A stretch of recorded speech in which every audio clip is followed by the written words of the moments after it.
你好。今天我们要聊一个特别经典的爱情故事。对，梁山伯与祝英台。说起这个故事啊，我觉得很多人都知道，但是怎么说呢？可能大家印象最深的就是那个化蝶的结局。两只蝴蝶飞出来，特别浪漫。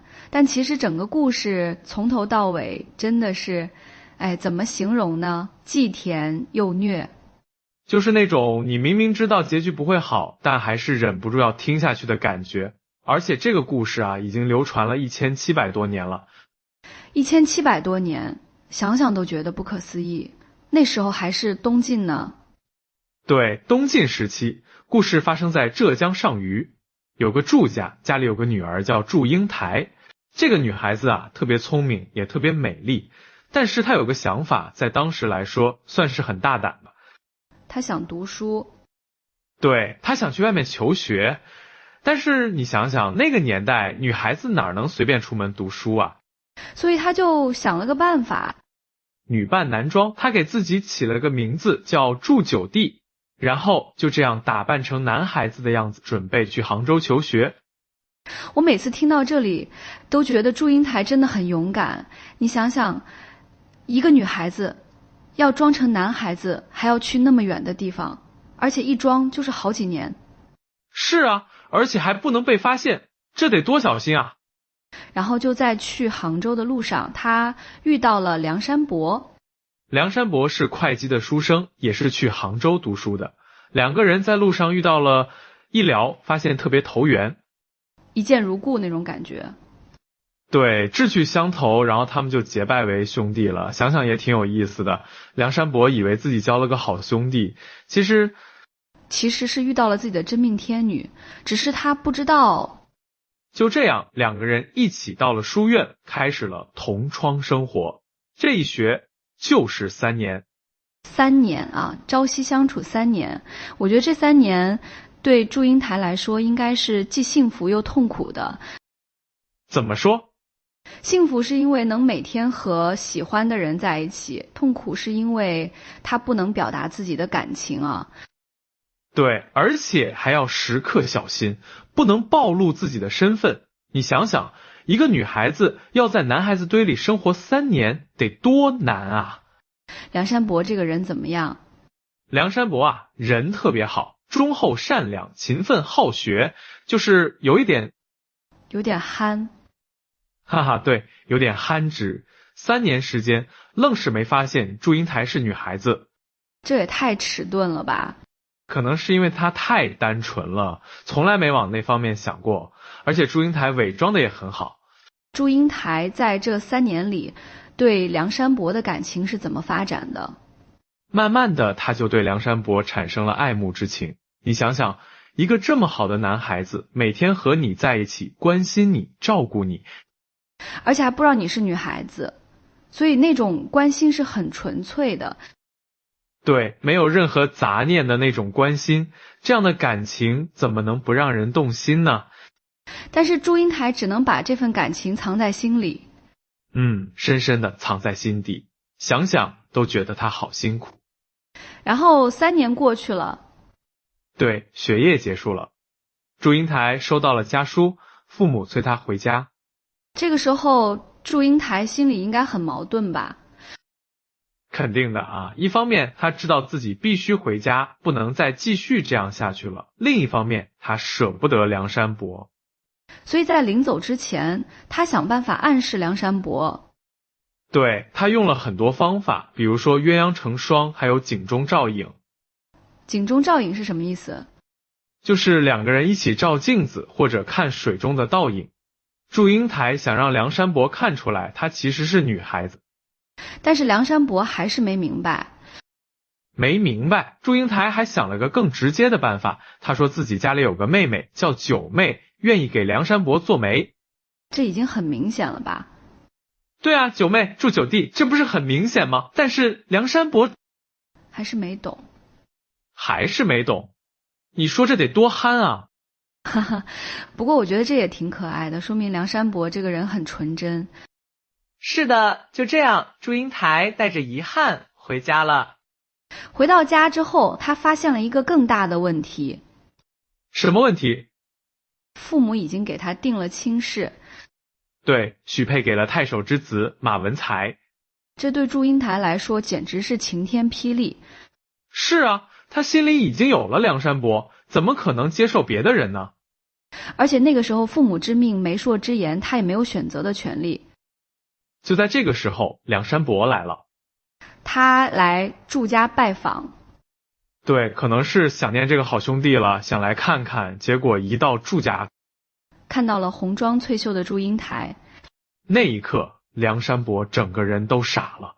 原来朝夕相处3年的好兄弟，竟然是个女孩子，而且还是这么美丽的女孩子。这个时候，两个人终于可以互诉衷肠了。但是已经晚了。对，祝英台已经被许配给别人了。梁山伯去找祝父，希望能娶祝英台为妻。祝父怎么说？坚决反对。你想想，马文才是太守之子，门第显赫。梁山伯虽然是个好人，但是家境普通。那个时代门当户对很重要。对，所以祝父不可能同意这门亲事，梁山伯被拒绝了。他回到家之后，整个人都垮了，悲愤交加，相思成疾。想想也是，突然知道自己最好的朋友其实是个女孩子，而且自己爱上了她，但是却不能在一起。这种打击对一个纯真的人来说真的是致命的。然后梁山伯就郁郁而终，就这样死了。每次听到这里，我都觉得特别难过。是啊，一个这么好的人就这样没了。梁山伯死了之后，消息传到了祝英台那里。祝英台听到这个消息，心如刀绞。她本来就不想嫁给马文才，现在梁山伯又死了，她的世界彻底崩塌了。但是婚期已定，她还是得出嫁。就在出嫁那天，发生了一件神奇的事情。对，祝英台坐着花轿去马家成亲，花轿走着走着，经过了梁山伯的坟墓。突然间，狂风大作，花轿都走不动了，轿夫们怎么抬都抬不起来。祝英台知道，这是梁山伯在召唤他。他下了花轿，来到梁山伯的墓前，开始祭拜、哭诉。他的哀惜感动了天地。突然间，梁山伯的坟墓裂开了，真的裂开了。祝英台看到坟墓裂开，没有任何犹豫，纵身跳了进去。这需要多大的勇气啊！是啊，为了爱情，连死都不怕。祝英台跳进去之后，坟墓又合上了，然后奇迹出现了，风停了，雨也停了，天空中出现了彩虹。最神奇的是，从坟墓里飞出了一对美丽的彩蝶。梁山伯和祝英台化成了蝴蝶，两只蝴蝶翩翩起舞，永不分离。这个结局虽然很悲伤，但也很美。对，他们在现实中不能在一起，但是在另一个世界里，他们永远在一起了。我觉得这个故事不仅仅是一个爱情故事。怎么说？它也反映了那个时代的社会问题，比如说女性的地位、封建礼教的束缚。对，祝英台想读书，但是女孩子不能读书；她爱梁山伯，但是不能自由选择婚姻。所有的悲剧其实都源于那个时代的制度和观念。但是祝英台很勇敢，她敢于反抗，敢于追求自己想要的生活。虽然最后没有成功，但是她的精神很可贵。梁山伯也是，他虽然憨直，但是很真诚，很专一。这样的爱情确实值得歌颂。所以这个故事能流传1700多年，成为中国古代4大爱情故事之一。而且现在还是国家级非物质文化遗产呢。对，通过各种形式在传承戏曲、电影、电视剧。我小时候就看过《梁祝》的动画片儿，还有那个著名的小提琴协奏曲《梁祝》。对，那个音乐特别美，一听就能想到这个故事。其实我觉得这个故事之所以能流传这么久，除了情节动人之外，还有一个重要原因。什么原因？它表达了人们对真爱的向往，对自由的渴望。这些情感不管在哪个时代都是相通的。对，所以现在的人听这个故事还是会被感动。而且《梁祝化蝶》的结局给了人们一种希望。什么希望？真爱是不会被任何力量摧毁的，即使死亡也不能。爱情可以超越生死，获得永恒。这种浪漫主义的色彩特别打动人。不过我有时候也会想，如果梁山伯早一点发现祝英台是女孩子，结局会不会不一样？这个假设很有意思，但是我觉得可能还是会有其他的阻碍。为什么？因为根本问题是那个时代的社会制度，即使梁山伯早点知道，祝父也不一定会同意这门亲事。也是门第观念太重了。所以悲剧的根源不在于个人，而在于整个社会环境。这也是为什么这个故事有这么深刻的社会意义。它不只是在讲爱情，也在批判那个时代的不合理制度。祝英台女扮男装去读书，本身就是对传统观念的挑战。对，她用自己的行动证明了女性也有接受教育的权利和能力。虽然最后的结局是悲剧，但是她的反抗精神给后人很大的启发。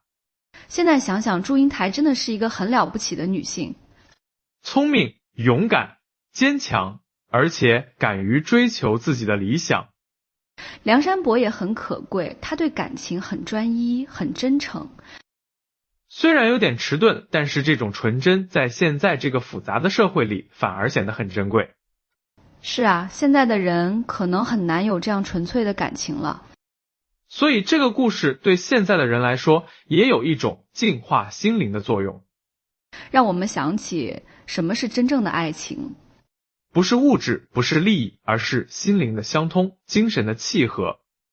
梁山伯和祝英台虽然只相处了3年，但是他们的感情很深很真。这种感情经得起时间的考验，经得起死亡的考验。所以最后他们能化成蝴蝶，永远在一起。这个化蝶的情节虽然是神话色彩，但是它表达的情感是真实的。对，它象征着真爱的永恒。而且蝴蝶这个意象选得特别好。为什么？蝴蝶美丽，自由，可以在花丛中翩翩起舞。这不正是梁山伯和祝英台想要的生活吗？在现实中得不到的自由和幸福，在另一个世界里实现了。这种结局虽然悲伤，但也给人安慰，让人觉得他们的爱情没有白费，最终还是得到了圆满。我觉得这就是中国传统文化的特点，即使是悲剧，也要给人希望。对，不是绝望的悲剧，而是带有希望的悲剧。这样的故事更容易被人接受，也更容易流传下去。而且梁祝的故事在不同的地方还有一些不同的版本。对，有些地方说他们是在宁波认识的，有些地方说是在其他地方，但是核心的情节都差不多。这说明这个故事的生命力很强，能够适应不同的文化环境。而且每个时代的人都能从中找到自己的感悟。古代的人看到的是对封建礼教的批判，现代的人看到的是对真爱的歌颂。这就是经典作品的魅力，能够跨越时空，与不同时代的人产生共鸣。梁祝的故事确实是中华文化的瑰宝，它不仅属于中国，也属于世界。对，这个故事在国外也很有名，很多外国人都知道。因为爱情是人类共同的情感，不分国界。而且这个故事的艺术价值也很高，情节曲折，人物鲜明。特别是那些细节描写很生动。比如祝英台暗示梁山伯的那些情节写得很巧妙。还有最后坟墓裂开，化蝶飞舞的场面，很有画面感。这些都为后来的艺术创作提供了丰富的素材。所以我们能看到这么多不同形式的梁祝作品，每一种形式都有自己的特色，都能打动人心。这说明好的故事是有无穷的艺术生命力的。而且我觉得梁祝的故事对现在的年轻人也有启发意义。怎么说？他告诉我们要勇敢地追求自己的理想，不要被世俗的偏见束缚。就像祝英台一样，敢于打破传统，去追求自己想要的生活。虽然可能会遇到困难，甚至失败，但是这种精神很可贵。而且要珍惜真正的感情，不要被物质利益蒙蔽了双眼。梁山伯和祝英台的感情就是建立在精神契合的基础上的，这样的感情才是最珍贵的。所以这个故事不管过多少年都不会过时，因为它讲的是人性中最美好的东西。爱情、友情、勇气、坚持，这些都是永恒的主题。而且梁祝的故事还教会我们要相信美好。即使现实很残酷，但是美好的东西是不会消失的。就像那两只蝴蝶永远在花丛中飞舞。这种信念能够支撑我们度过人生的困难时刻。所以我觉得每个人都应该听听梁祝的故事。不仅仅是为了娱乐，更是为了从中汲取精神力量，让我们的心灵更加纯净，让我们的感情更加真挚。这就是经典故事的价值所在。好了，今天我们就聊到这里。梁山伯与祝英台的故事真的是百听不厌。是啊，每次听都有新的感悟，希望这个美丽的故事能够继续传承下去，感动更多的人。如果你觉得今天的分享还不错，也欢迎你分享给身边的朋友，让更多的人了解这个经典的爱情故事，感受中华文化的魅力。我们下次再见。再见。